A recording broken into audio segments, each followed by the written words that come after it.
I think we could be live. We might be live. We are absolutely live. Thinking about being live. No, that red. I thing see in the corner. I see the red thing, and now there's Are we a bunch not of live people. yet? We're totally. Oh, live. okay. Hey, Lindsay. It must be like yes. It's Tuesday, and we're doing it live. Tuesday, 6 p.m. Yeah. p.m. Oh, right.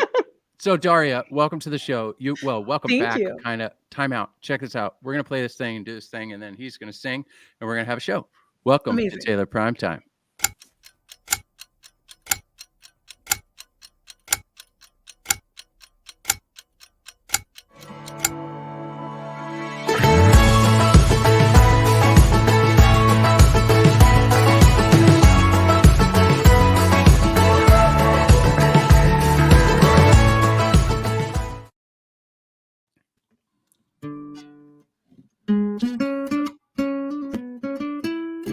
What time is it? What time is it? It's prime time.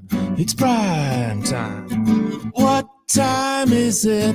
What time is it? It's prime time. It's prime time. Oh yeah.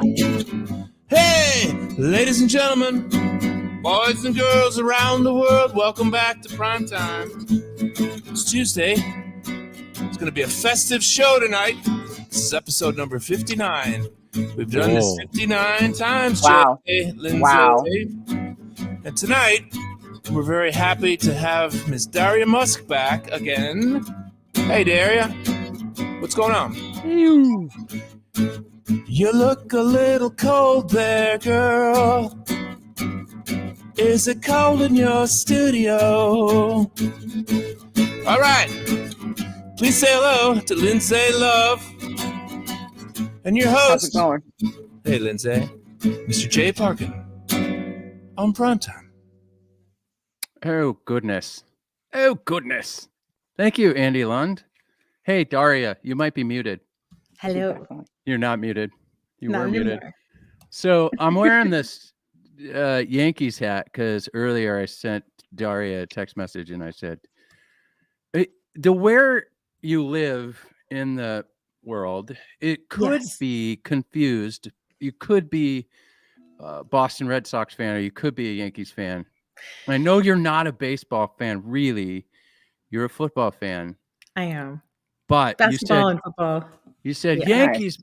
You said Yankees, baby. So I put on the Yankees hat. But Yes. truthfully, Yes. this is all. I'm also wearing this hat for another reason. Lindsay, my boy, Stephen Curry. But why are you wearing that hat? That has nothing to do with it. Because New York Garden, in the Okay. Garden, he Wow, just Okay. that's a broke stretch. the That's a- all-time 3-point record. Boom. Absolutely. It's a stretch, but we can definitely go with It's it. a Yeah, stretch, for sure. just past Ray It's not a Allen. Yep. stretch. No, it is. It is. I don't because you own don't Knicks wear a New hats. York hat. You don't wear a New York hat because he scored. He broke the record in New York. No, That's you not how it wear works. a New York hat. You wear an SF hat, like you'd wear San Francisco. You know, I have all the I know. Warriors hats, but That's true. That's true. I had to make up another reason why I would actually put on a Yankees hat. Well, you know what? Congratulations. I love Steph. He's not like you know who my favorite player is. I love Steph. Well deserved. He is like, it's not even arguably. He is the best shooter ever. Definitely. Past Ray Allen. Good for him. Yeah, That's 2 minutes of sports up top. Yes.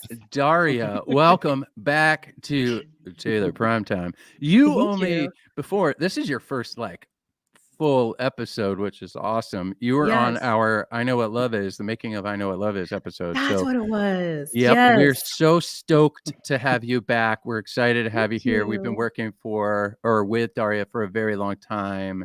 We'll get into Daria in just a minute because we probably have some clips or some segments or some stuff that we need to talk about. But first, I'd like to ask how everybody is. Daria, how are you? Welcome back to the show. I'm good. good. I'm cold. Yes, the region that I am in. I am in Connecticut. And for the record, I am much closer to New York than I am to Boston. I am a city girl, grew up Metro North Line. So yes, definitely New York over Boston. No offense, Boston. Your guitar yes. dealer of choice would be Rudy's, wouldn't it? Absolutely. Rudy's all day, all night. I love those guys. They're my favorites. That Rudy's. room in there, especially on a cold winter night like this, you go into Rudy's and you're like in a little acoustic guitar rainforest with the humidity. You get a little sort of sauna with the guitars. It's perfect. Yeah. Yeah. Well, we are super excited to have you on the show. So this is going to be good. Man. It's so good to see you. My mom sent me a text and said, "Is Daria was on I Know I Love Is, right?" And I said, "Yes, mother." And she goes, "Look at how smart I am." All right, Mom. Lindsay, love. Lindsay, how are you doing? I'm doing good. It's been a weird. It's rainy in San Diego, so it's a little weird. We feel kind of like I got hot coffee today, so nobody has to worry about my ice, even though I've been muting lately. So it's just we're good. You're not going to fall asleep. I'm not gonna fall asleep, and your ice won't be too noisy. You know what? That was a good call. I mean, someone wrote in and I said, you know what? Thank you. I didn't realize that the mic picks up so much. I need to mute when I chew my ice.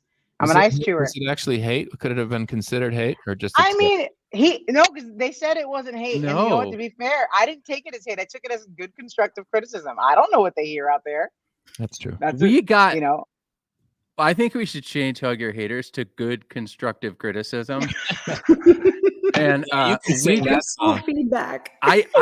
Because I want to really focus on Daria. She's so talented, and hopefully we'll get not one, but maybe 2 songs out of her. It'll be fantastic, and she's a great performer. And I want to get into the meat and potatoes of this segment. But we did get some good constructive criticism this week. And they said, "I love Taylor. I own 4 of them, but that show is just stupid." Oh no! We can grow. We can grow. We can only go up from there. I love it. I love it. Anyway, Andy Lund, how are you? I'm doing well. I can't believe it's the end of the year. This is our last show for this year. Where are you? Tonight I'm in the North Woods, Jay. You know what? You called me out earlier, and I did lie to everyone last week, and I want to apologize publicly.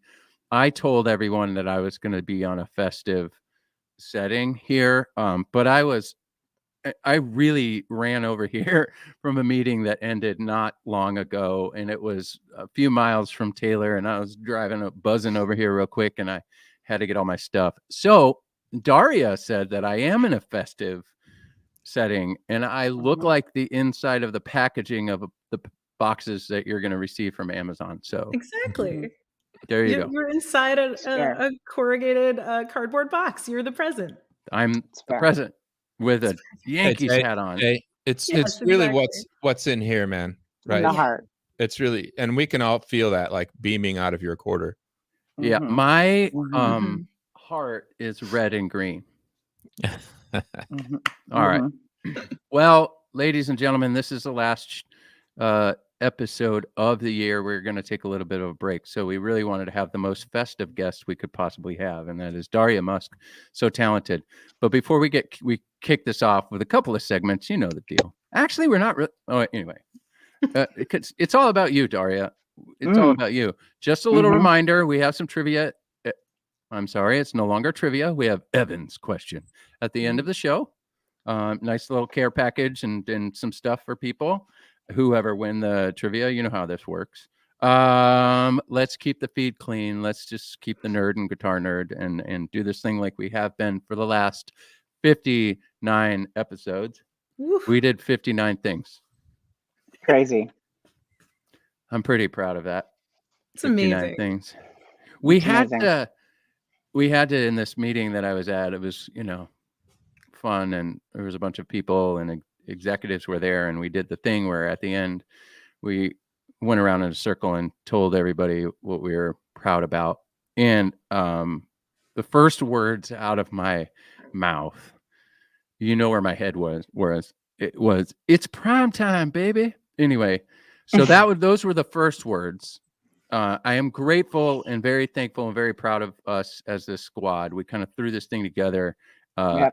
out of a pandemic, and we do it as much as we can whenever we're around, and it's been really great to connect with everybody in the feed. You guys who come here day in or week in, week out, we appreciate you. We're very grateful for you. And there's that. The second thing I said was everybody, my team, all of our marketing team, Andy, Lindsay, Daria, artists that we work with. We're super grateful for all of you. And again, everybody in the feed. So I'm redundant, but whatever. We're going to be redundant. All right. No hate, Andy Lund. Well, we did get some constructive criticism. But let's go to this new segment. We don't have a clip. I don't know if you have a song, Andy, about what are you listening to. Let's play that one. Can you play that? Are you prepared? Look, he's prepared. What guitar are you playing, Andy? I'm playing the old trusty, man. It's such a good guitar. Academy 9. Is that at the Academy? Nice. Academy 12E. All right. What are you listening to? Did you turn up the bass? Did it shake your whole place? Did you stand up and sing? Did you forget everything? How about you? How about you? What are you listening to? What did you listen to?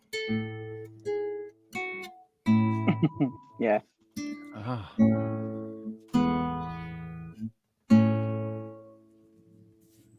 That was fire.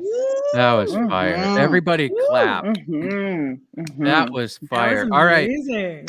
Tell us what you've been listening to in the feed over there. Daria Musk, what Christmas songs or albums are on fire in your Walkman this week? Okay. I have been listening to so much cool stuff. I don't think any of it would fall under the category of Christmas music. Are you there are pro things that I'm or- listening to now. Are you pro or anti Christmas music? I mean, I'm down for all of it. I'm like, the kid that was in the really nerdy choir group in high school that sang like madrigals for like weird sit down dinners for the parents and stuff like that. So I have all the carols and all the stuff that I love to sing. But I feel like, okay, weirdly, it's not Christmassy at all. But one of the things I love to play around this time that I was like, I have to mention this for the Taylor crowd, because I think it is a crime that more people in our side of the world don't know about this guy. Do you guys know a really brilliant guitar player named Pierre Bensoussan? I grew up listening to this guy. Yeah, like I stole my pop's CD of his when I was really, really little. And so it's this really nostalgic thing for me. So there's one album that came out in like the 90s called Wu Wei. And Pierre is the king of dadgad. Like he only plays in dadgad. He's this amazing old French master now. And it's all, well, he does a little bit of noodles, little vocal noodles and singing, but it's so beautiful. It's mostly just guitar and it's just mind-blowingly beautiful, just crazy beautiful. So yes, the king of dadgad, exactly. And then other cool stuff I've been listening to. Oh my God, there's a new duo from the UK called Sad Night Dynamite. Have you guys heard them? They're so dope. They're singer-songwriter producers. Amazing.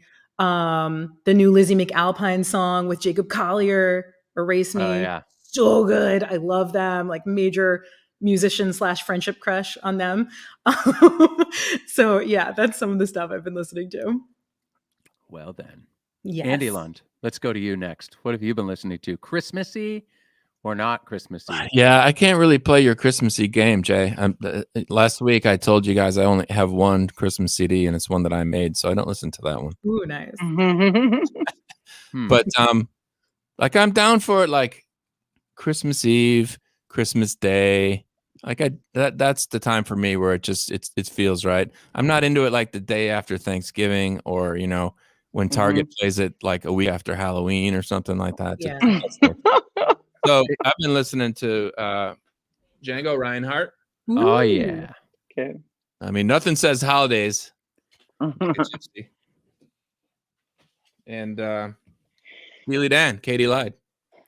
Ooh, that's a classic. That's good. Yeah. Oh yeah. I got nothing against the Christmas tunes. I just don't. Mm-hmm. I don't rock them that often. No? Nope. So would you be pro Christmas music, pro or con? Pro. Pro only for short periods of time. It's not like smashing the meter, you know. It's just moving the meter just a little bit into the comfort Waving zone. the meter. Yeah, it's just there. It's not stagnant. It's Kinda not like dead. It's just, okay. but it's not pinned. Okay. Got it. John, I agree. We agree. Yes. Dub That's bomb. that's fair. Lindsay, what have you been listening to? Christmas or not Christmas? I mean, a good mixture of both. If I'm just driving by myself to work or something, I'm either listening to a podcast right now, or I just finished one, but podcast, or Bryson Tiller's new album came out. So that, but I do like Christmas music, and I've the last couple, I'd say probably every weekend I take my daughters and we go out, like my sisters and their kids, to go look at lights. So it's like you have to have Christmas music on in the car when you're going to go see lights, and yet you're like hot cocoa or your coffee. So the Christmas album of this week is Babyface's Christmas album. It is so good. I would have mentioned it last week as one of the top 3, but yeah, I think it's like Babyface Christmas or Christmas with Babyface, but just so good, like literally. I would Put that in I would your rotation. I would say maybe we could have an entire episode about Babyface. I mean, we could have a couple episodes. About We could have Babyface. 4 episodes about Babyface. As an artist, as a writer, as a producer, I mean, yes, all the above. Oh, it's so talented. Yes. Yeah, so Christmas music, same as last week. I always throw on the Elvis record. I love that record. Good. For some, I don't know, maybe it's the Memphis connection. That's where I was born. Same thing. Oh, the Ariana Grande Christmas album that she made a few years ago. Yeah, that one's my favorite Christmas album. It's weird and cool. I like that one. I like alternative Christmas music, like Dave Matthews' Christmas song. Oh, I don't know if I could go Christmas there. Song. I don't know if I can. Okay. I don't know if I could go there, Daria, with the You Dave can Matthews. go. It's easy. Just drive a little. You know, the only Dave Matthews songs that I like are the ones that Daria that I've covered. renditions. Okay, yeah. that I've Daria'd. I'll take that. That's a really it. Don't come for my guy, man. Don't hate me. I'm just not always there with the I DM. feel you. Yeah. I've been listening to actually a lot of Jacob Collier. Yeah. No Christmas really. Bublé. This week I had a Bublé thing. And not a Christmas thing either.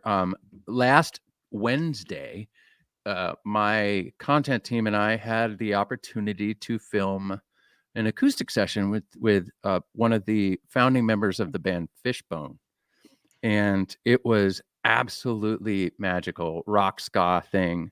But it was Chris Dowd. Chris Dowd is one of the founding members. He left for a while to do a lot of co-writing and playing with who did he leave with?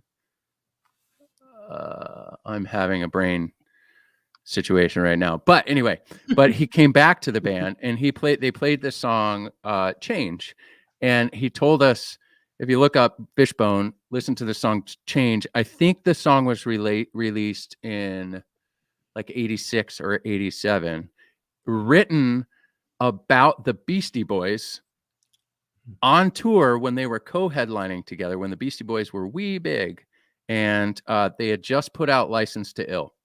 So the song is about watching their punk rock friends change into these mega superstars. So it's really interesting to learn about that. And that's what I'm listening to. All right. Cool. Next, Daria Musk. Yes, sir. We're going right in. Okay. Daria. So the title of tonight's episode is The Perfect Trio. Yes. Now, that could mean many things, because as you can see behind her, let's bring you full screen real quick. In the corner behind you, you have this really odd looking instrument. It's kind of white with like a pearl fingerboard on it. Pickguard on it. What Mhm. is What the that, heck is Daria? that?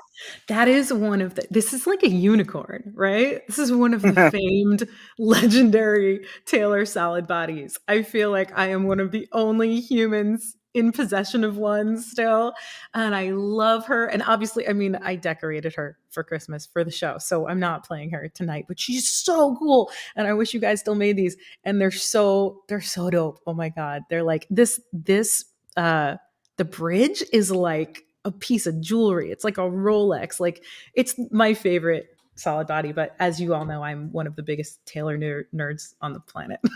I You love it so are much. a, I am. you I'm are a super Taylor fan nerd. level, fangirl level. Yes.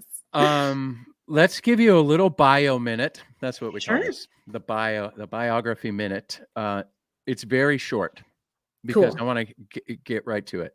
Singer-songwriter, guitarist, Yes, sir. content creator, TED talker. Maybe 3 I'll times. find your TED talks and link them in the comments after the show. Sure. Embarrassing. Artistpreneur. What in the Yes. heck, Daria? Yes, You know sir. the question. What in the heck do you do? You just said all of it. What is it? I What is What is it? I mean, I came up with the artistpreneur tag because I mean, I'm a songwriter and I like to make stuff up. I like to come up with catchy names for things. But I think there are a lot of us out there. You can say content creator. I feel like mine's just a little more fun. It's a little less like things you must consume, like making things for consumption. To me, being an artistpreneur just means being stubborn enough and brave enough and weird enough to try to make what you love what you do. And so that's something that I've always tried to do, even when I was like, super young and just starting out and I needed money. I would teach guitar lessons to my friends, or I would play coffee shops to make a little bit of money to earn my first Taylor. That is a true story. So yeah, it's just about making the stuff that you love, trying to make that your gig, trying to make that your main job, which can be really challenging and scary and tricky and crazy, but I've stubbornly dedicated myself to it, and it's been an amazing life so far, an amazing journey. And along the way, like around the time when I met you, I feel like, Jay, I also started to fall in love with filmmaking. So filmmaking became sort of my second love. I've been singing since I was like 9, not child prodigy by any means. I sounded really bad, but I've just been working at it for a really long time. So I started singing when I was around like 9, and then playing guitar when I was 13, 14, when the boys that I thought were really cool wouldn't let me join their band. And I was like, I'll show them. And I don't think any of them play anymore. Yeah. And then somewhere along the way, a few years ago, I picked up a camera and started making my own little films and stuff. And so that's become a big part of what I do now too. And there's a whole other chapter coming for 2022 that I can't really talk about, but Moguldar may be taking on a new form. So yeah, we'll see. But for the time being, it's music and film and all those things that go together with those two things. It's really fun making videos and short films as a musician first. I feel like I do the whole process backwards from what you're probably taught in film school, but everything for me starts with the music, and then I cut film to music, so it always flows in a really cool way, and everything is built off of the sound and off of the sound design and off of the music. So yeah. I'm And gonna give you EPs and albums coming in the new year and all sorts of stuff. Wow, that's exciting. Yeah. You come from an extremely musical family. I do. Walk us through entering this world Yes. with a mom so talented, a family so talented, No. a pops who's like the Yes. rippingest bass player on the planet. I know. Walk us through that. I mean, did you always know you were going to do music and be Daria as we know you? Did you always know you were going to break the internet? We'll get there in a minute. That's very sweet. No, not at all. Although I kind of always loved the internet. I remember like when my parents got our first Mac and I was like, ooh, what's this? Start like making web scenes or something. But yeah, I mean, I'm incredibly lucky. So what Jay is referring to. So my mom is a Juilliard trained classical flutist, like first chaired lots of places, played Carnegie Hall, all that stuff. Like she can tell you how to get to Carnegie Hall. So I have She's that like, just yeah, just Right. we all so willingly awesome. say she is by far the most talented of anyone among us. She's like a typewriter. Like if you put any piece of music in front of her, a piano too, she can just whoop, just rip it, just do whatever. So that's amazing. And it was funny because as a kid, I kind of did my evolution through all the different instruments. Like she started me with Suzuki violin, like a classical musician would. And I was really bad, like really bad noise, like screeching dead cats. And I didn't like that. And then I did piano a little bit. And then, of course, it made sense to try flute, which she was very excited about. But I did the rebellious, like, that's your thing. I want my own thing. And then I once I realized I could sing, I was like, I don't want this thing in my face. I want to sing. So, and then guitar just seemed so cool and portable and hip. And like, I just wanted something awesome to support my voice, and just fell in love with guitar really, really hard. Like I wouldn't let anybody tell me anything. I was like, give me the 3 chords and the truth thing. I was like, I just need a couple of shapes and I'm going to start writing songs. And that was what happened. And then, of course, to go back to my pop, Ram, as most of you know him. And I love that you guys love him. It's so adorable. He is a brilliant, brilliant bassist, as you guys know. Most people don't know that he's also an incredible film scorer. And that's like his main bread and butter. He's sort of slumming it with me when he plays shows with me and stuff. And so it's really incredible. So I have like the classical sort of vibe from mom, the rigor and the training and the approach from that angle, and then the rebellion and the fun from my pops with the rock and roll stuff from him. And so I feel like I took a little bit of both. I'm certainly not on my mom's level to be like a classical musician, so I'm lucky that I found like, pop music and rock music and that stuff. But putting those two things together was just really, really fun. And now it's the complete family thing, because now my brother, who Sage, it has now randomly during the pandemic turned himself into the dopest music producer ever. so now he's like co-producing a bunch of my new songs. It's amazing. So it's like Lindsay's family. And she's she's like building a bench right now. She's got an extremely talented husband. She's extremely talented. And then she's got these little ones who are just going to be absolute like stunners. Nice. Oh boy. Nice. All right.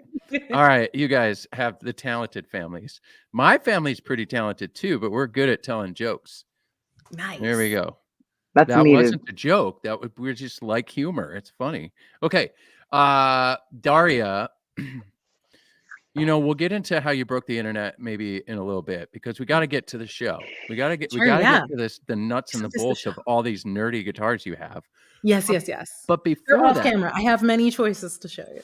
But before that happens, would you like to play a song? Sure. Yeah. I always feel like music shows should have music. This is true. Yes. Okay. So we can start with, she's my favorite. Ooh, you can see yourselves. My favorite Taylor of all time is the T5Z. Obviously, you guys have heard me talk about her before, and this is the custom Koa, gorgeous exotic wood one. I think I'll probably technically choose her for my recording favorite, but she's also probably my writing favorite too. I like how you call all your guitars she. Some of them are boys, but do they have names though? Yes, most of them do. Although some of these ones are really new, so I don't think they all have names yet. She's Kona because she's koa wood, and Kona means turtle in Hawaiian, and I think she looks kind of like a tortoise shell sort of vibe. I also think it looks like a tiger's eye, doesn't it? Ooh, So beautiful. Ridiculous.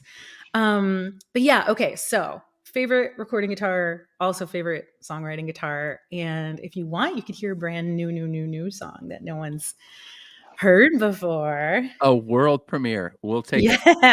Yeah, no, it really is. I haven't played this anywhere else yet.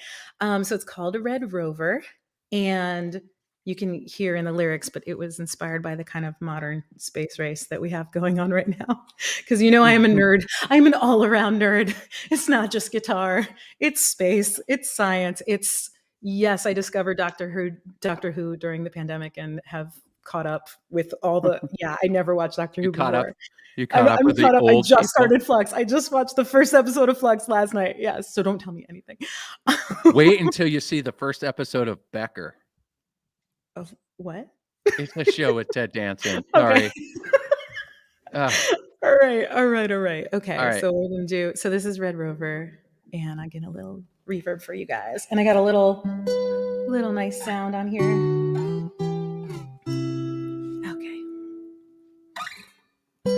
Chase your friends to space, across the universe. I hear you leaving soon.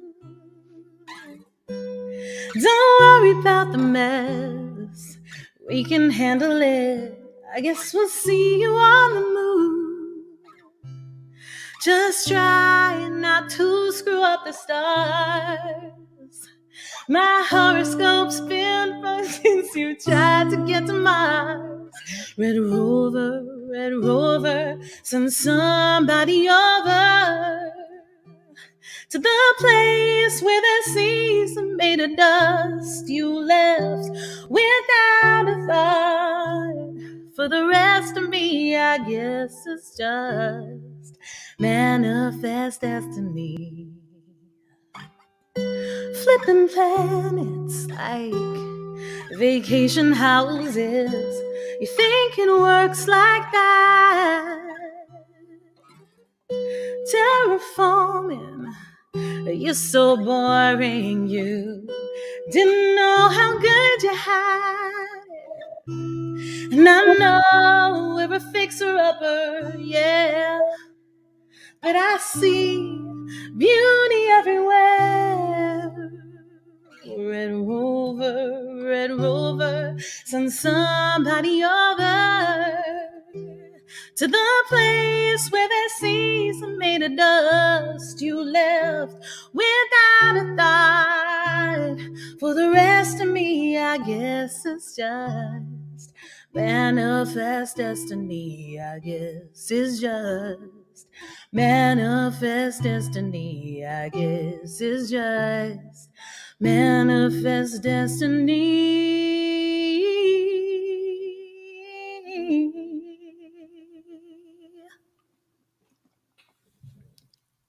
Wow. Thank you. Nice.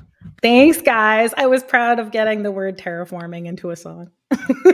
Also, I think this is the first song that I've ever officially dropped an F-bomb, and I realized it as I was singing, and I was like, this is a family show, so I tried to catch it there for you. Hey, it's all good. We got this. That was fantastic. Thank you so much. That I was thought it would be a fantastic. fun one to play to on like the songwriting end, because I don't know how many of the viewers of my fellow musicians watching use 10th chords often, but to me they're like my go-to, what I reach for whenever I'm like, a song needs to come out now. I don't want to take the time to try to figure out a bunch of cool shapes and a bunch of cool sounds right now. And sometimes I go back and fill in more colors later, but sometimes I just love the skeleton of just, so it's just these 2-note shapes, and you got, you know, your major chords and your minor chords, and that's kind of all you need. And so often, you know, I was like, should I finger pick it? Or, you know, sometimes it just sounds good the way it is, but it's always a really nice kind of skeleton to start with. And yeah, if anybody wants a fun trick, that's like my go-to. That was great. That was really good. Thank It's you. always fun to hear new music from you. Oh, For thank you. sure. That was awesome. But let's dive into your guitars. Yes, sir. One of the reasons why I wanted to have you on the show is because we needed to fit a T5Z show in. And I knew you were going to talk about that guitar a lot. So You know here we I'm go. always going to. It You was a can't stop trick, me. ladies and gentlemen. We're going to talk about the T5Z. She's got 1.5 billion other Taylors, but right do. now we're going to talk about that one. Okay, great. You've been featured in Taylor content. You've made some Taylor content for us. In a couple issues ago of Wood and Steel magazine, you told us your favorite settings in that instrument. That's right. And I've seen Andy Lund do incredible demos of that instrument. That instrument's a little bit sometimes misunderstood. So I'm going to ask some questions of Andy in a second.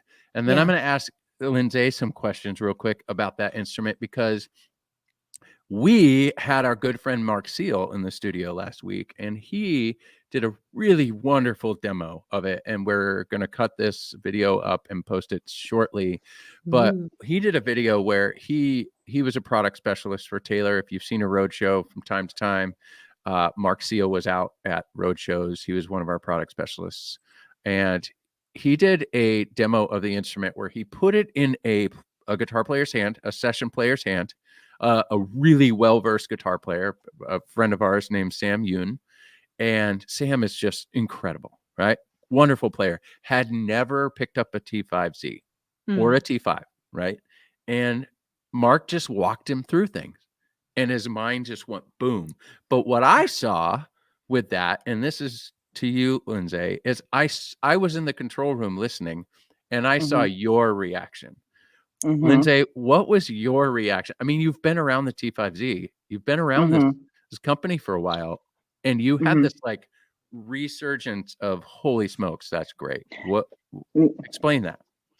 Yeah, well, I had I had been more familiar with the T5, the bigger shape. The T5Z kind of came as I think I had left Taylor early on, but and I had played it for a while, and then just not hearing it for the last 7, 8, 9 years, and being so far removed from Taylor repair, I kind of just like forgot about. I knew what it was, but I forgot about like what all it could do. And so in the studio, hearing the demo and hearing Sam play, and getting all the different tones and voices and colors, and yeah, I mean, it covered such a range of sound, and I mean, obviously he's an amazing player, but it just tone wise, it covered such a range of sound, and I was blown away by. I really was like, okay, I need to pick up a T5 again, a T5Z now, smaller body, but the same impressive sounds. I was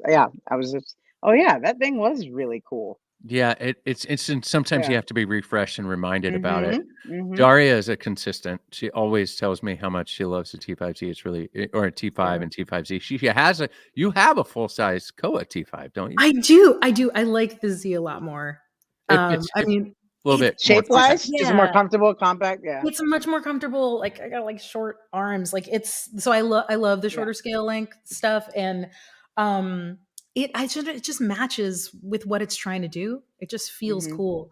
Yeah, I mean, I always say I feel like the T5Z is a real chameleon guitar, and it really takes on the shape. It's like water. It takes on the shape of the player, and that's what I love about it. And I think because I am a weird player, like I can't do all sorts of amazing things that other people can do. I just do my thing. It fits itself to what I love to do really well, so. Yeah. Andy, you've been around this instrument for quite a long time. If you look on Google, go to the YouTubes, to the search bar, and not now. What we need you to do now is smash that like button. All right. But after the show, go to the YouTube searches and just hit T5Z demo, or go to our channel and search for it. You're going to see some of the older ones that Andy did. You've been around that instrument for a long time. Andy, give us this is a guy who's on the sales team along with artist development or artist relations and everything else that you do for the company, Andy. How do you feel about that instrument? What makes it special? What makes it? You're right. It is very misunderstood because it's very different from most guitars, and just looking at it, you wouldn't really notice it. But both the T5 and the T5Z have the same exact electronics. They're both fully hollow body guitars. The T5Z is a little bit smaller, and it has more of an electric guitar radius to the fingerboard. So that's probably another one of the things that Daria's noticing when she plays it, and she says she likes a lot. But it has the ability it's a hybrid guitar. So it has the ability to do acoustic sounds, and it has the ability to do electric sounds. And you can certainly play it just as a straight acoustic-ish instrument, or you can play it as a straight electric guitar. Where it really shines is when you kind of give it the opportunity to speak for itself between an acoustic amp setting or a PA system and an electric amp at the same time. That's where you really can see the full range of the possibilities of the instrument, because there's a little body sensor inside there that works just very similar to a lot of acoustic pickups. There's a neck pickup that is very similar to any other magnetic wound sound hole pickup that you might see, like a Fishbone Rare Earth or a Sunrise. It's a very similar type of design. And then there's a humbucking pickup that you can see on the top. So there's 3 pickups. There's a switch, a 5-way switch that gets you 5 different combinations of those 3 sounds. And you're like a hand model. I know, right? Then there's an active preamp with an active bass control and a treble control. And so there's a lot to discover with that guitar. Yeah. And I think also for the modern, like, singer-songwriter producer who's recording at home and producing at home, like, that's, I think, why this is my workhorse and my go-to also, is that it's so fun to play unplugged. Like if you're writing late at night and you don't want to bother anybody, or you just want to sort of play for yourself. But then when you plug it in, it responds to all my plugins. It responds to all of the weird stuff I want to do in such a responsive way. And I think also for me is like, if you're coming from being an acoustic guitar player and a Taylor player, I was so at home on the Taylor neck already. And then suddenly there's an electric guitar that has a Taylor neck and I don't have to readjust what I know. Like it already felt like home, So I think I'm a big advocate of it for that reason too, is like if electric is something you want to start flirting with and you want to start getting into and you feel a little bit intimidated or a little bit like you don't know where to find your footing and you're already a Taylor player, it's like this completely seamless bridge into that world to kind of find your own sound. So that's what happened to me. I wasn't an electric player really before I had a T5. And then I started finding stuff that became very signature to what I like to do. So, yeah. Well, then let's dive in, right? Trio. Yes. Songwriting, recording, performing. Those are the main things. Would everybody agree? Those are the things that we really do with these instruments, right? Songwriting, recording, just play, right? Performance could be just you in a room, but that's what I mean by that. Why, Daria, I've heard you say it. You actually said it on video. One of the videos we worked on together, I think you said something like the guitar, something about, I'm paraphrasing and I totally am forgetting right now, but you compared it to a laptop. You compared the T5Z to a laptop to a producer. Yep. Like it's a toolbox. Exactly. Has all it can this do stuff. Whatever you want to do. Yeah. Yeah. Other guitars kind of dictate what they're best for, I think, in a lot of circumstances. And the T5Z, like I said, it's kind of a blank slate. And that's what I find so exciting about it.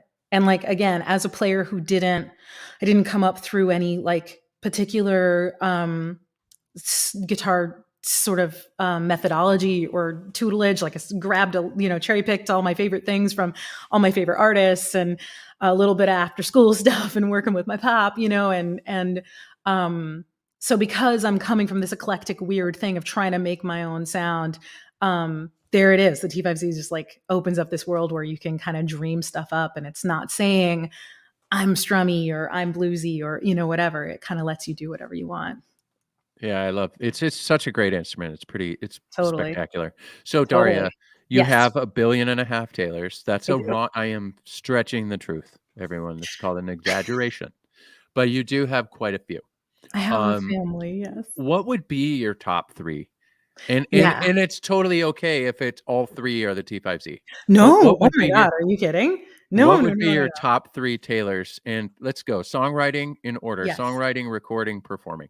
Okay, so I just did recording / songwriting. T5 sort of holds that king spot or queen spot for me. But next one is a newbie. I have fallen so hard in love with the 811E. This thing is magic. It is like, oh my God. When I got my hands on this for the first time, I did not know what to expect. I'm a little bit biased against things without cutaways because I love to play up on the higher frets. And I was like, oh, it doesn't have a cutaway. I cannot forced put your this thing hand. down. Yeah, I cannot put this guitar down. It is my favorite new guitar. I don't know what witchcraft Andy, well, this Andy, but Andy Powers has been doing. This has a different bracing system, right? It's like the Yes. C bracing. Okay, so you have to explain to me why it's so weird and different, but I don't know how to describe it. The action is so insanely slinky. The feel is so beautiful, and then things just resonate out of it for days. And it's like, I think it's the easiest guitar to play I've ever played. It's weird. And songs just started flowing out. So if you want to hear another song at some point, I got you another one. Cause like this thing's just a song factory. It's so easy. It's so much fun. And I think it's the rosewood too. I love my Koa, but I was sort of missing the rosewood. I love the rosewood back in size. Ooh, it's you guys again. And but tell me, what the heck did you guys do? Why does this thing sound so good? We did nothing. Yeah. What did Andy do? Andy did some stuff, and then he floated on the ocean, and then he saw some other stuff. And Evan Smith knows what Andy did because he read everything about it. You moved some sticks around. He just moved some sticks around and called it innovation. Anyway, you know what? There is a podcast, and GT podcast, and the shape is very, very special to that one for that guitar. The shape and the geometry. Bob Taylor is quoted in saying it's the most perfect geometry for a guitar, which is interesting. Bob Taylor's made some things. Yeah. And when you talk about the feel of the guitar and the neck, because it does feel, I mean, Taylor's feel good in general. And I'm not just saying that because I work for Taylor. Like, no, it's true. A player. Like I love all guitars, Martins, Collins, all of them. And I play Fenders for electric, but Taylor's as acoustics feel very good. But this particular one, the nut width, the scale length, and you know, I mean, obviously the finish on the neck, all those three things play into why it's slinky, why it feels like almost like electric. Like it's the nut width and the scale length are even though it might seem like, oh, this is a little bit different, it actually makes a huge difference in how it feels under your fingers. It really does. It's amazing. And that shorter scale length again is like something I'm starting to become really partial to. It's funny when you go pick up your bigger body guitars now, you're like, oh, you're a big boy. Like, seriously. I'm getting used to this, but man, it's just such a treat to play. That is really funny because I've fallen in love with that shape. Yeah. I'm a giant and I put it in my hands, and I put a bigger guitar in my hand the other day and I was like, this is weird. I don't know. Lindsay, you've put those in a lot of artists' hands. I've put them in a lot of artists' hands. I think Andy now has started, right? You're getting them over to your market and putting them in people's hands. The common theme has been this guitar has songs in it. Have other Daria, people you just said that. That's crazy because I thought I was the one who said that. Yeah, no, I'm glad that other people feel that because that's exactly what happened to me when I picked it up. Yeah, it's and magical. That's what you want, you know? Yeah. So that would be your what? Songwriting? This is my songwriting one, I think. Yeah, I'm picking this for songwriting. All right. This is what I've been writing the most songs on lately. Yeah. Okay. All right. So recording T5Z. Yes. Have you recorded that yet? This guy? Yeah. A little bit. Yeah. Beautiful. Okay. This one's a guy? This one's a guy. Maybe? Just like you haven't She's just like a unicorn, like a perfect non-gendered unicorn. Just amazing. Non-gendered unicorn. Okay, wonderful. Non-binary. All right. Non-binary. Perfect. I love it. Okay, so we'll get to another performance in a second because we really need to know performing guitar. Okay. Like, what's your guitar that you would pick up and stand on stage with? Your Taylor. I got you. I may fudge this a little bit because I couldn't decide between two. So I have both. But okay, I think perfect trio. If you force my hand, if you make me choose on this show, the perfect trio on this show is 4 guitars. Okay, exactly. Yes. We're bad at math. Is not important. Yes, I am very bad at math, so this tracks. If you force my hand and twist my arm and make me choose, I mean, does this not look like the guitar you would play at the Grammys. This is the fanciest in my mind. She is the fanciest. This is the K14 Builder's Edition, K14C Builder's Edition. This is like the luxury model car, right? It's like got the armrest and it's got all the pretty sparklies and it's got the V-Class and it's got the Koa and it's just, I mean, come on, look at that. That drives me crazy what you guys do. Like, who's gonna see how pretty the back is except for the person playing it? Like, nobody else is gonna see that when you're on stage, but that makes me happy when I'm playing it. Yeah, and this is one of those bigger ones where like I'm not even gonna plug her in. Like, this is just, it's just so big and good and kind of makes you feel invincible.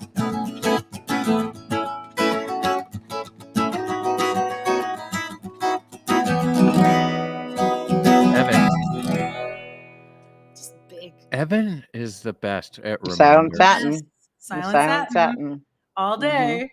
Yeah. So I just love her. She's just so, just fancy and pretty. So performance, that would be your performing guitar. So if you're playing on the Grammys, that's the guitar you're going to pick up. Oh, okay. Or can I hold them both at once? Why don't you swap real quick and show us that? What's that all about? Okay. All right. Man, this is turning into a sales. So many stands. Pitch. By the way, if the Taylor Santa is listening, I need stands. I have too many guitars, and you guys have so many pretty stands. I've been like ogling the new stands. Oh my god. Silent Santa. Yeah. If Santa's in El Cajon anytime soon. Yes. So it's that one, or it's the K24 Builder's Edition, which is, I feel like. Well, no, that's just a K24. That's just a K24. Yeah. That's just a. Okay. So not even as fancy.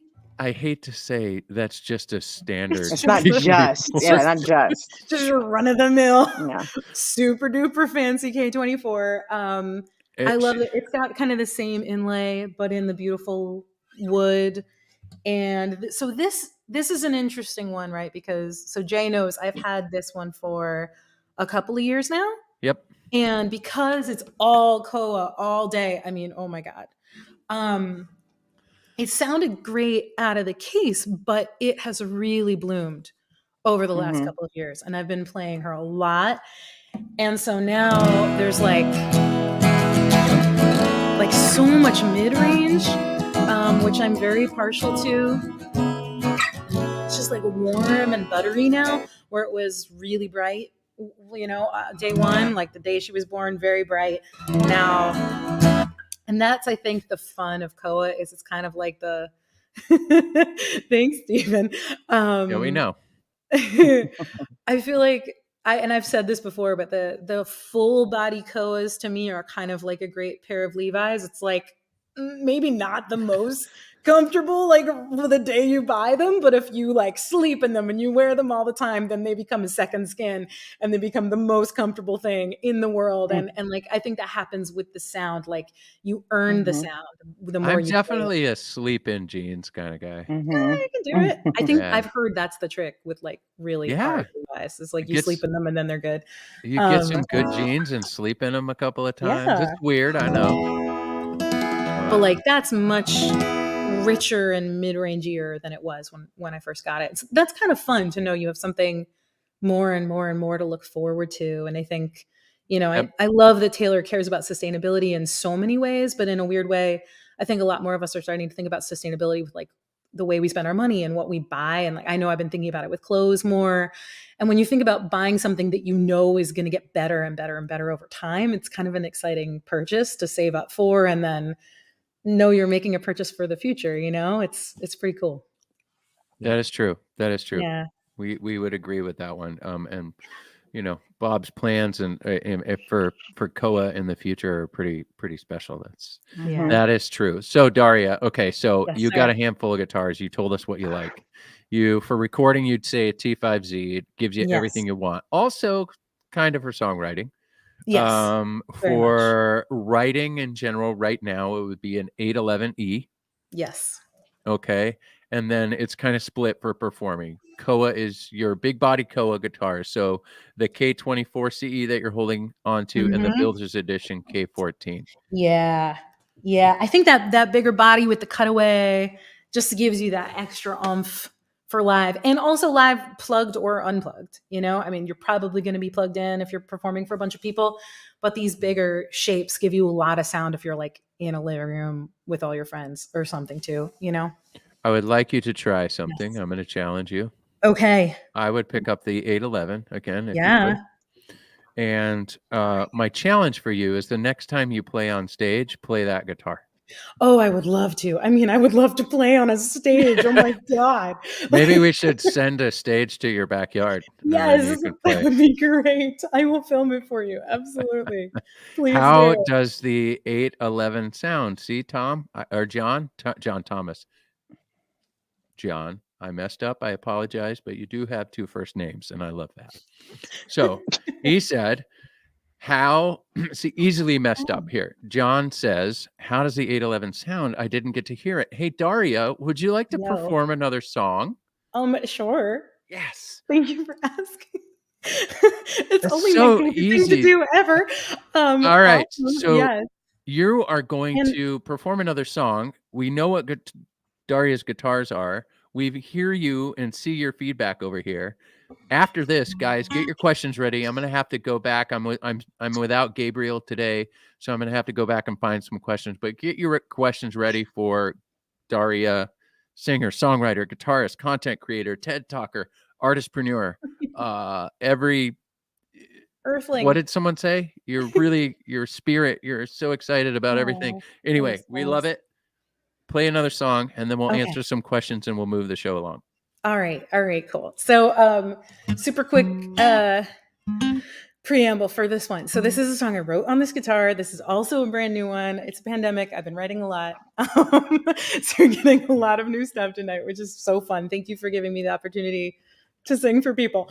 And again, from like a songwriter perspective, like something fun that I really love to do is challenge myself to come up with really weird riffs, like odd metered riffs, and then sing against them and write against them. And you guys know it's one of the weird things that I do. So this one's really weird. In fact, Ram and I are still in a debate about what time signature this is even in. We know the chorus is in 6/8, but I don't know what the heck I'm doing in the verse. It's weird. So this is called Temple. Okay.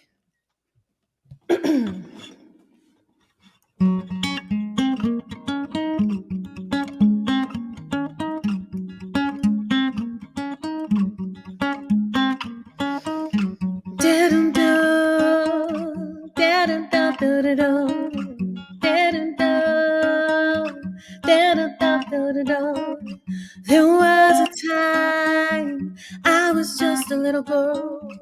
I believed I was center of my world, but then my lens widened. I used to cry every day and every night till I soothed my soul with my mind.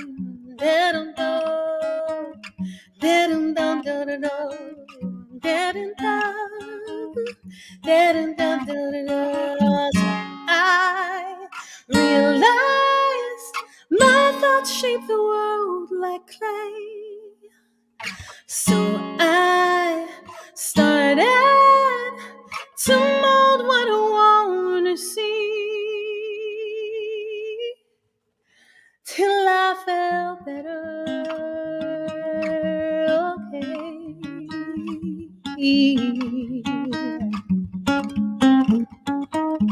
Most of us feel pretty powerless, but there's one place we're always autonomous. In the temple, between your temples. In the temple, between your temples. So I realize my thoughts shape the world like clay in my hands. So I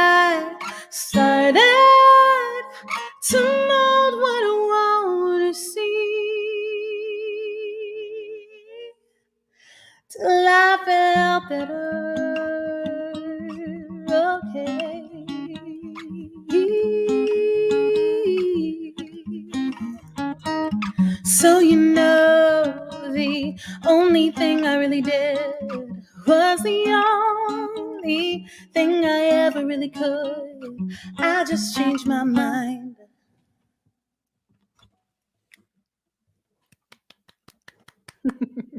That was awesome. Thanks, guys. I And think for it's the alternating measures of 7 and 8. oh, is that what I'm doing? I But don't the even know what I'm accents are doing. really weird too. It's weird, right? It's super weird. It's like it just feels. I don't know. I feel this rocking, like to me, we were trying to start producing it, and like I was like, I feel boom, boom. Like I just feel this big one, but I have no idea what else. Yeah, the one on the second measure is in a weird spot. See, you're smart. Yes. Yeah. Cool. That is fun. Songwriters. Yeah. Songwriters unite.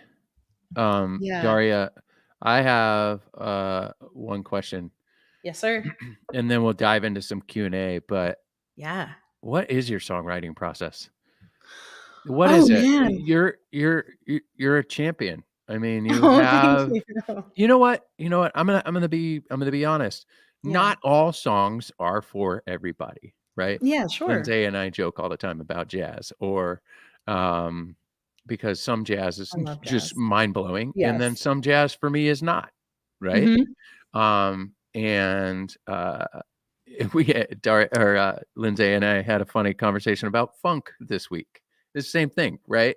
Like it's not everything, but you have this unique style of writing, and I think it's Weird. really called interesting. Let us know how you get there real quick, and then we'll go into some Q&A on the Yeah. feed. I mean, I think when you're not as talented as like Lindsay and Andy and like people like that, you write your way around and you create weird stuff. And like I said, I mean, I think I have a really eclectic taste of like the music that I love, the music that's influenced me over my life, from my parents, and then the stuff they listen to, and then, stealing CDs from my big brother. And, so suddenly it's Pierre Ben Suzanne and Radiohead and Bjork and, Sting's weird stuff after he left the Police, and suddenly you end up with this grab bag. And then over the years, very slowly but surely, I've tried to shore up my actual musical knowledge so that I actually can have more language for what it is that I love.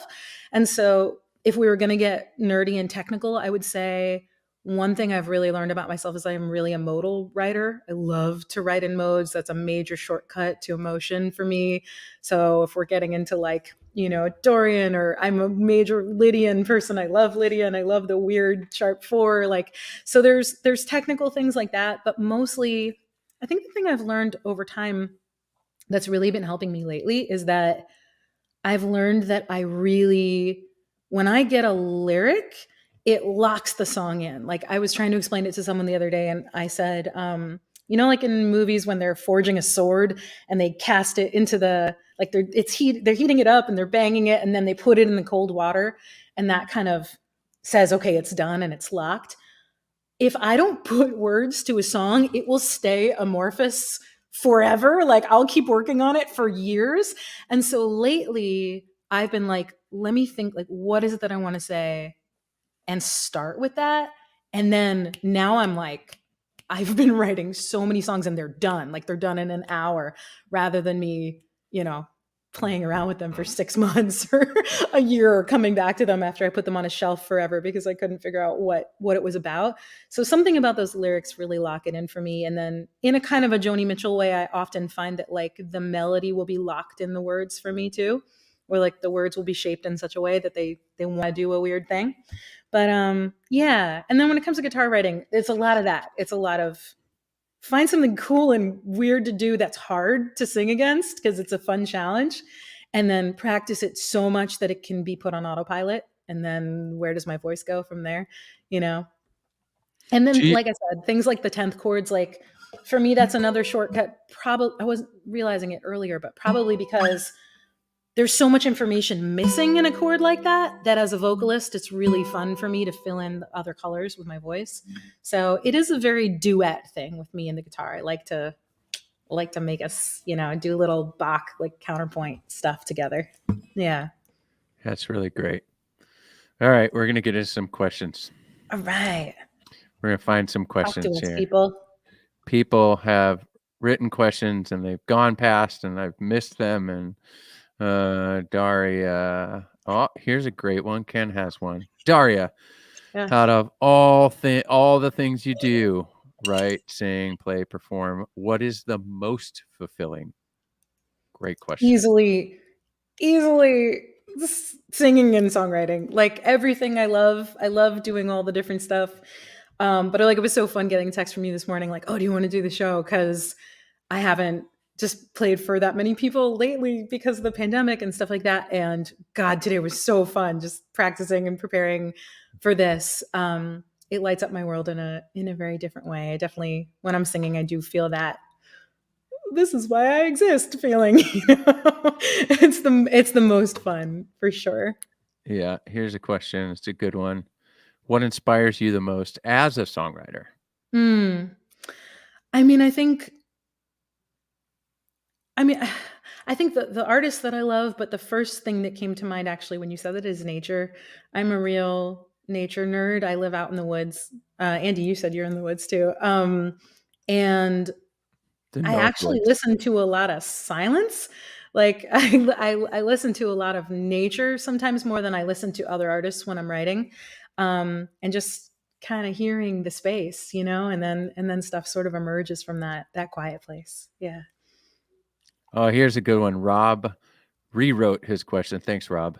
Daria, heard you a bit on TED about how you streamed over Hangouts. This is a great, just dive into the how you broke the internet thing in a minute.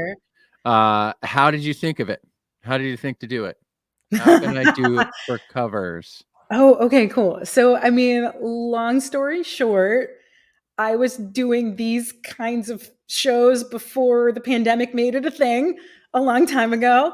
And the reason why I did it was that I didn't have anyone who knew me or wanted to come to shows in real life yet. So I found people on the internet who would listen to me.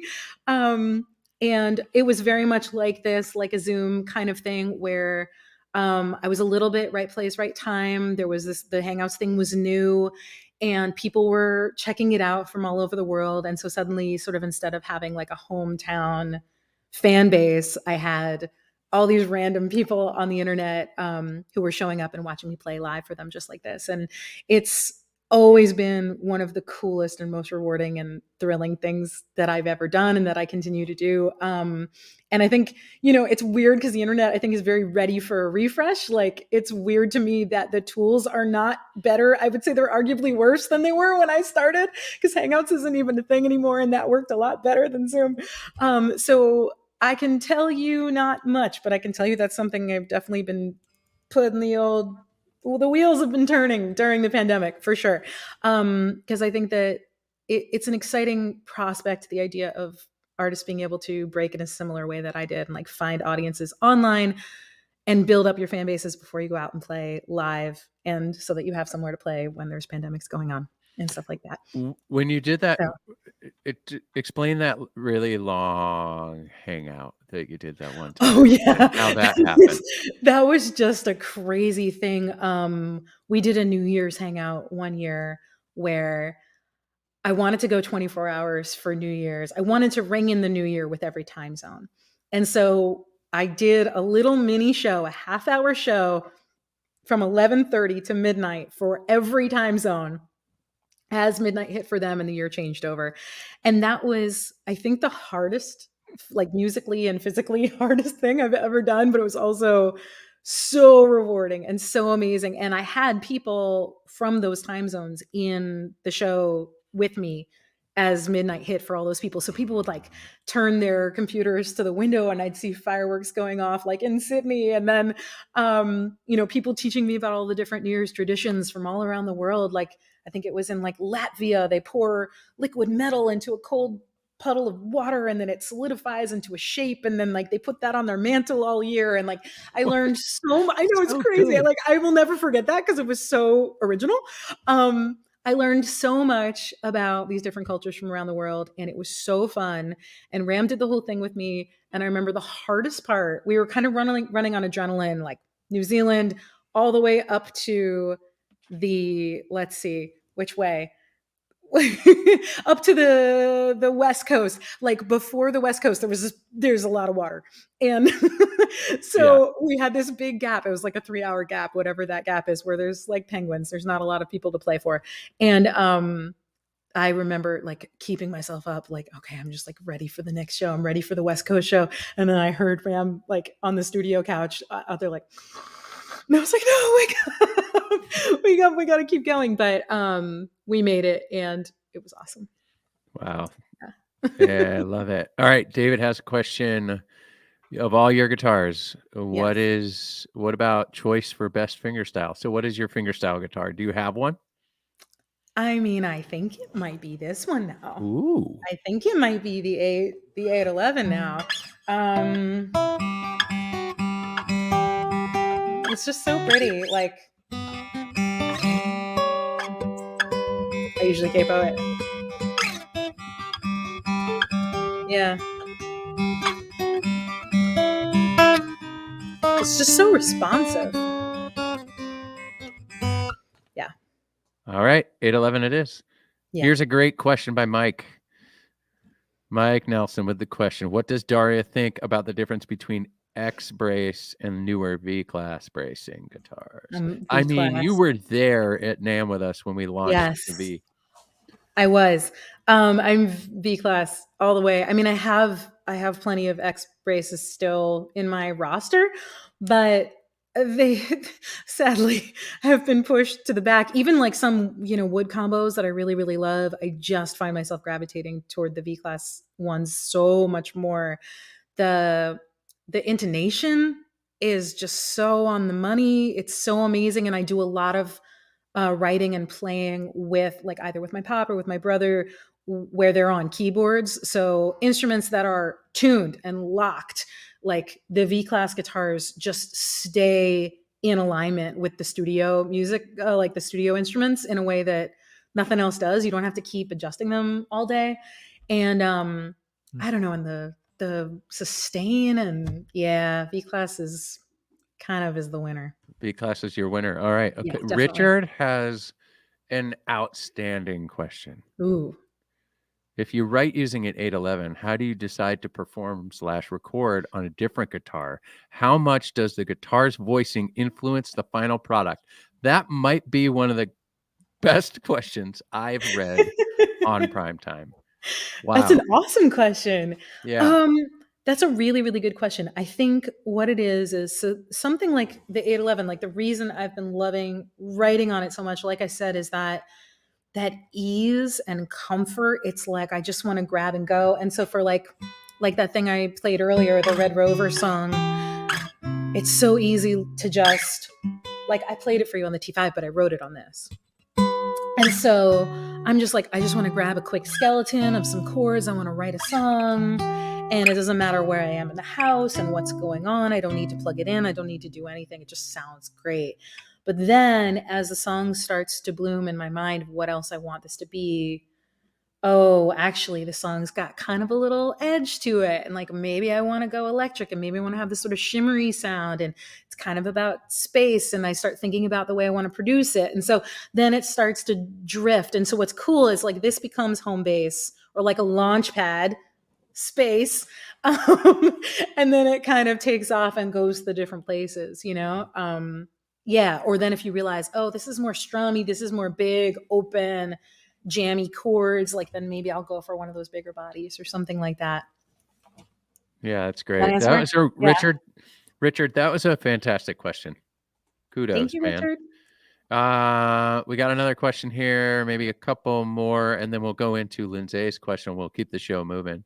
Philip, do you always fingerpick or do you sometimes strum different guitar for strumming? Yeah, no, I do both. I noticed that I've been gravitating toward playing just with my fingers a lot lately. I don't know what that's about, except that I just really love, I don't know. I love the tactile nature of that. I also I do a lot of palm muting. So yeah, there's something about that I've just been gravitating toward lately, but I started out playing almost exclusively really strummy and with picks. And then one of my coolest claims to fame of my guitar style is I think I've talked about this before, but it really was very formative for me. Ram had like an old VHS Hot Licks tape of Andy Summers. And so I watched that and learned all of this stuff. And my favorite thing that I learned from that, besides how to play like big ass ninth chords with little hands, which is much easier to do on the shorter scale length guitars, was this little pick flip thing that he does. So I'll do a lot of this where like you're playing stuff like this, and then you flip it out, and then you jam, So yeah, little pick flip thing, finger pick, then strummy strum. It's one of my favorites. The pick flip. Pick flip. I do kick flips, but those are on skateboards. Yes, and those are harder. Yeah, sometimes. Okay, here's a great question, and then get ready for Lindsay's question. She's going to stump you. Oh, God. Here we go. Last question from the feed. Daria, you've been so fantastic. Thank you so much. Aw. Would you like to play a show? Duh. I mean, obviously, that would be amazing. I am very proudly like an earthling. I love being on the ground, and I would be pretty scared to go to space, but how could you say no? If I did go, I would want to do it like, I think, as weird as he is, my namesake, Muskie, he sends people up for like an actual amount of time, whereas these other guys that I was kind of singing about, I was singing about all of them, but like, what is this little, we're just touching the edge of space. It's just like a parabolic flight. They're getting weightless for like 2 seconds. They come down in 5 minutes. I don't know if that's really space, but I think she's calling out. I am. I'm calling out Bezos. I think it's BS, man. They're like, it's fair. You can call out whoever you want to call out. But like Netflix has that amazing show. I don't know if you guys have seen about the civilian flight that SpaceX did called Inspiration 4. And that was amazing. That was like real, legit people like you and me trained and went up for 3 days and did a ton of revolutions. And it was just really cool to see that. Lindsay, would you play a show in space? No. I don't blame you at all. I have no desire to go to space. That is one of my most favorite parts about working with Lindsay. I'm fine. Because I knew the answer, but Andy Lund, would you play a show in space? I don't know. I don't know. You'd have to put up your pick on a dummy cord, like a dummy cable. So it's a military thing. When you're a private in the Army, right? I have experience. If you ever leave your weapon on the ground and walk away, you then get in trouble and you have to tie it to yourself.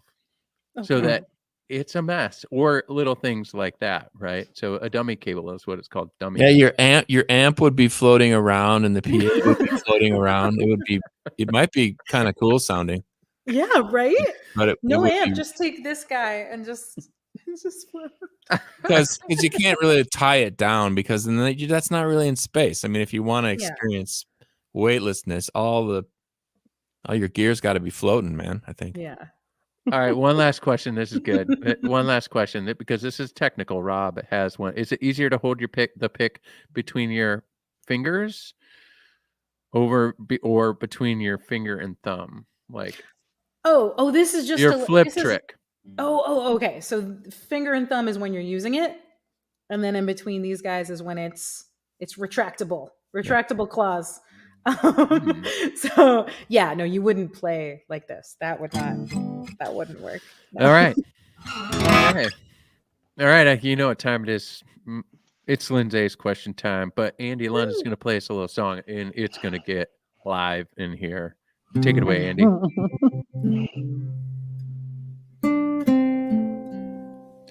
Daria, oh Daria, what will that Lindsay say?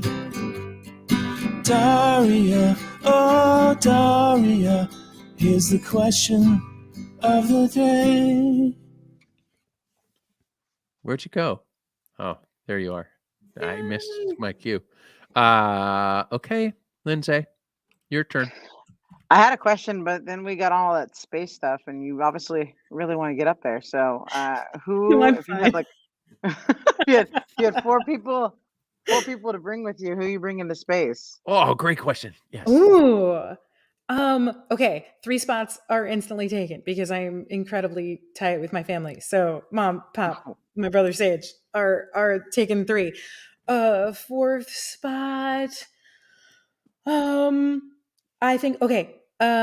New mentor and collaborator and person I really love is this guy Bill, who's really really awesome, and he's working on a bunch of projects with me, and I would take him.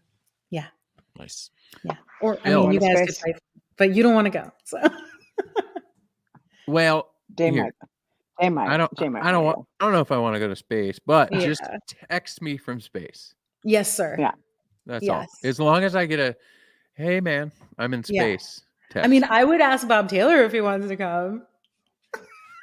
That'd be an He interesting might. question. That would be an He interesting. might. That would be fantastic. I'm gonna. Hey Bob, if you watch this show, Bob, would you go to space, Bob? We'll wait for that answer. All right. Yes. Wow, that was great. You know what time it is, though? Time for I might play a useless clip for this one because this is by far the best part of the whole. I'm just kidding. But I'm gonna play a useless clip. Here we go. You know.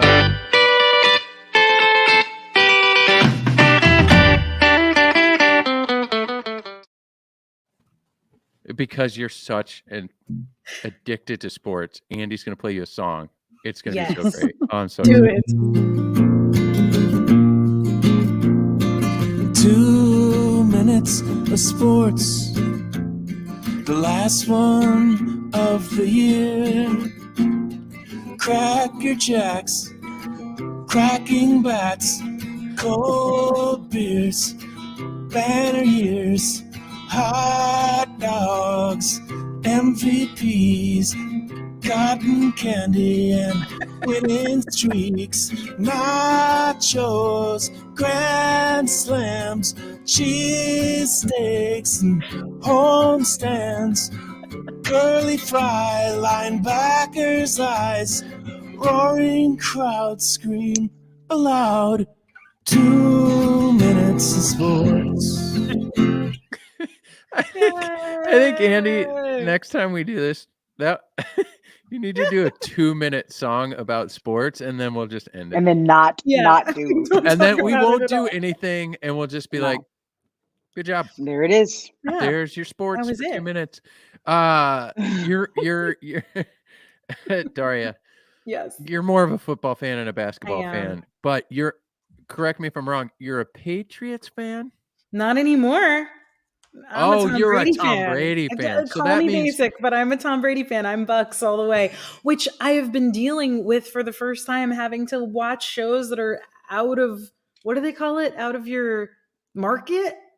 Yeah. That's a pain trying to Yeah. figure out how on earth to get the games. Mhm. But yeah, no, I'm a Tom Brady fan, and I love the Bucks, and I mean, we've got Gronk, we've got everybody. We're so good. Oh my god. You have the Patriots roster.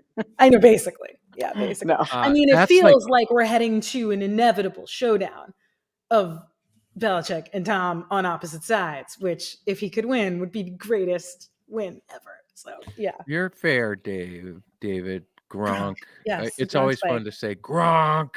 Yes. It's great. Just like Okay. write a great song. Oh Gronk's back. man, I'm a Tom Brady fan too. Okay, He's the goat. I'm not supposed to be a Tom Brady fan. Tom Brady goat. went to the University of Michigan, and that is a bad thing in my family, right? Michigan State all the way.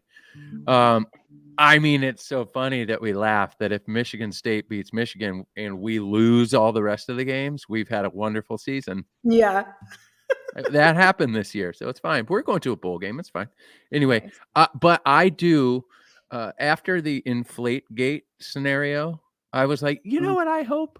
I hope Tom Brady wins the Super Bowl every year until he retires. Right? Come on. Let's So do this, good. Tom. Challenged. Seriously. He's Yes. watching the show, I promise. He's watching. Absolutely. There's our 2 minutes of sports. You are a Tom Brady fan. And that Brady Schmady, someone wrote. Kind of. That's also true. But And Daria's I a don't Tom just Brady love fan. him for the obvious reasons. I love him for like the Brady Six, like the fact that he was a scrawny nobody that nobody expected anything Yeah. of, and then he believed in himself and he became the GOAT. He was not an obvious choice, you know, and I identify with the underdog thing. So yeah. I love him because of his health and wellness. Yes. And how So his cool. diet, and he's very outspoken about his diet, and you Yeah. know, no sugar diets and eating 1 banana a week and Avocado stuff like ice cream. avocado ice Yeah, cream. And totally. so sometimes I'm the nerd in the office who starts talking about diet and what you put in your body and all this kind of stuff. And I feel like I'm definitely standing on a soapbox, but I don't care because I No, it's believe in it. Like good. if we think about what we put in our body, it's look at Tom Brady. Yeah, seriously. You should put a new segment in the show like Jay's recipes. Well, we're going to change the show in menu picks. 2022. It's no Ooh, longer going to nice. be called Primetime. Lindsay knows. It's going to change to a cooking show called Brine Time. Ah, Yeah, and we're just going to talk about bad recipes. Okay. Okay, Good. that's it. All right, you know what time it is? It's time for Evan's question. Do you have a song? Did you make a song yet? yeah, I can do one. All right, Evan's I'm just gonna question. write it right now. You Well, guys, we do it. Do you want to do it during the question while people? yeah, think about it? yeah. I'm gonna do that. But Okay. I just wanted to make sure you were prepared. Okay. You were ready. Because I if you're appreciate not, we'll give you a few minutes. I appreciate that. All right, we're done. All right, trivia. You guys know how this works, right? It's no Somebody- longer trivia. It is now called Evan's question because Evan answered like 15 questions every week in, week out. He knows Oh my everything. God. Evan's question. Look at this. Evan Smith He's ready. he sent us an email with like 412 questions in it. Tom Brady 12 questions in it. And no, Paul, you can't play. You are not allowed to play, Paul. The rules for Evan's question are Evan Smith, Gabriel O'Brien, and Paul Tobias cannot answer the questions. If you Oh. guys win, if you get the question first in the feed, we will post it on here and you'll send us an email to primetime@taylorguitars.com and we'll get your stuff out to you. Keep in mind, it is the fourth. I almost said the fourth quarter. It is the fourth quarter of the year, but I'm thinking basketball right now. It is the fourth quarter and shipping right before the holiday season may be rough. You might get it in the new year, but here we go. Ready? The question. It is a two-part question. Not really a two-part question. It is a similar or different question. Okay? Similar or different. Read this question. If you get this thing right, hook us up. Okay? Here we go. Similar or different? What are the scale lengths of the grand concert and a grand symphony? Are they similar or different? And what is the scale length? Go. Good question. Here on the prime time part of the show is Evan's cue. He can no longer play in our game. Evan's cue. Yeah, it's really just the same as trivia. All right, we got it because we needed you to say similar or different. It's right here. Oh, wait. Where'd it go? Right here. Still Steven, similar. 24 7/8. Similar. 24 7/8. We got a lot of similars. We got a lot of difference. We got a lot of numbers, but this is the one that was answered correctly, I believe. If I'm wrong, you can call me out and send it to me in an email. It's fine. But still, Steven, good job. Send us an email at primetime@taylorguitars.com. We'll get you a nice care pack. We're going to get you the premium pick tin, a strap. So we'll talk about black or brown. You can send me an email. What do you want, black or brown? We'll send you some picks, like I said, a tuner, cleaner, rag, and maybe we'll throw something else exciting in there for you. So thank you. You knew the answer. Paul knew the answer. Of course. I knew you knew the answer. Of course. Paul. Yeah, you did. Evan, that was a fantastic question. Thank you so much for that. Thank you so much, Daria, for hanging out with us. Thank you on for the. having me. Let me hide this little scenario. Boom. Boom. There we go. Thank you for hanging out with us on the last episode of Primetime. We will be back. We're taking a few weeks off. We will be back on one of the greatest days of all time, January 11th, 2022, on my mother's 82nd birthday. Nice. Oh, Aww. happy birthday. So Jay's mom. Jay's mom, we're going to have a good celebration on that day. Maybe I'll let you pick the guest, Mom. Yeah, I was like, who All does right. your mom want to see on the show? Yeah. Who does your mom That's who want to we see on have. this show? That's who we have. Yeah, let's do this. I love it. I love it. Anyway, everybody, you guys have a wonderful and happy holidays. Daria, it's always great to see you, hang out with great you. to see you, man. We got some really fun stuff happening with Daria over the next year. I'm really excited about that. Lindsay, love, it's always great to see you. Andy Lund, it's always great to see you up there in the Northwoods. That being said, do you want to sing us a song, Andy?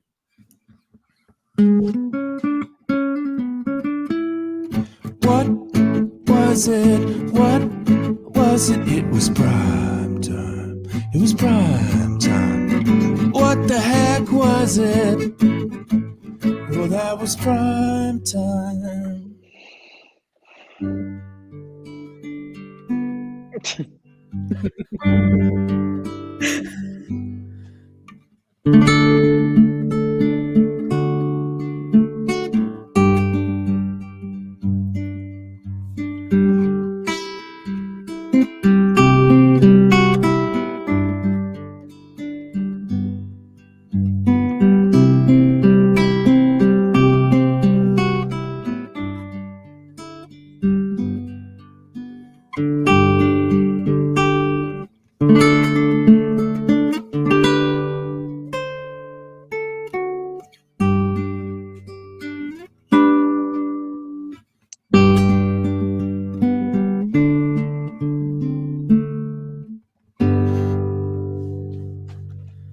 Bye, everyone.